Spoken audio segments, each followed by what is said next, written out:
ಆದ್ರೂ ನಿನ್ನ ಎಲ್ಲ ನೋಡ್ದಂಗ ಐತಲ್ಲ. ಎಲ್ಲಿ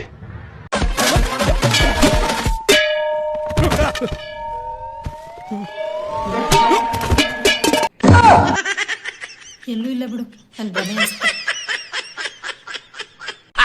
ನನಗಿದ್ರ ಒಂಥರ ಸಂತೋಷ.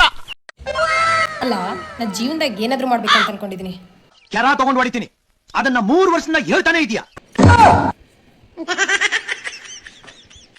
ಡಿಪ್ರೆಷನ್. ನಾನು ಸೀದಾ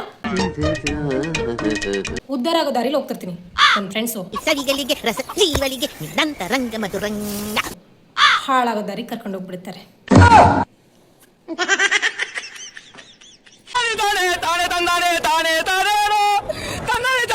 ನಾನು ಎಷ್ಟು ಜನಕ್ಕೆ ಮಾತು ಕೊಟ್ಟಿದ್ದೀನಿ ಅಂದ್ರೆ,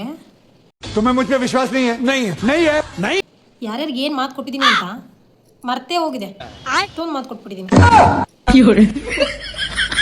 ಸಿಡಿಲ್ ಬಡಿದು ಕ್ಷಾಮ ಬಂದು ಪ್ರವಾಹ ಸಿಕ್ಕಿ ಭೂಕಂಪ ಆಗಿ ಲಕ್ಷಾಂತರ ಜನ ಸಾಯ್ತಾರೆ. ನಿಮಗೇನು ಆಗ್ಲಿಲ್ವಲ್ಲ. ಅಯ್ಯೋ ಪಾಪಿಗಳ. ನಾನು ಭರತನಾಟ್ಯ ಮಾಡೋದು ಕಲ್ತಿದ್ರೆ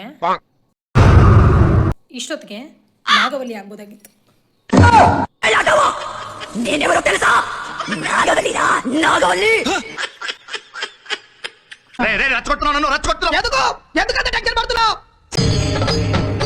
ಇದೆ, ಇಲ್ಲೊಂದು ಸಮಸ್ಯೆ ಖಂಡಿತ ಇದೆ.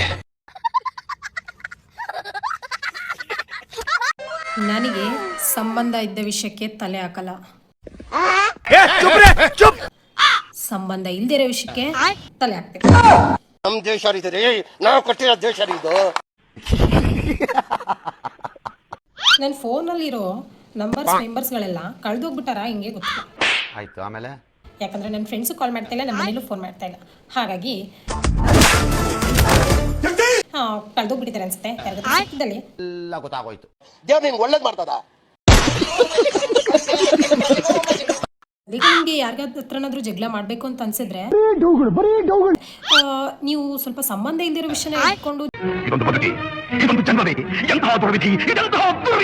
ಜಗಳ ಮಾಡ್ಬೇಕು ಅನ್ಸುತ್ತೆ. ಯಾಕಂದ್ರೆ ಅವಾಗ ನಮಗ್ ಸಮಾಧಾನ ಆಗುತ್ತೆ.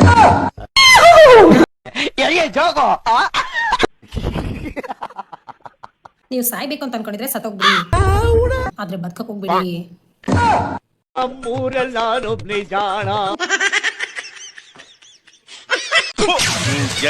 ಇಷ್ಟೊಂದು ಕಣ್ಣೀರ್ ಹಾಕ್ಸಿದ್ಯಲ್ವಾ ನೀನು?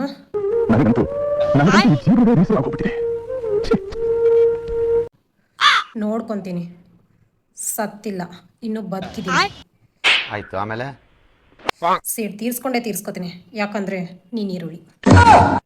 ಏನಾದ್ರೂ ಒಂದ್ಸಲ ಫ್ಲೈಟ್ ಹಚ್ಚಿ ಡಿಲ್ಲಿಗೆ ಕಳಿಸ್ಬಿಟ್ರೆ ಪಾರ್ಲಿಮೆಂಟ್ ನ ಕಾರ್ಪೊರೇಷನ್ ತೊಟ್ಟಿ ಮಾಡ್ಬಿಡ್ತೀಯ.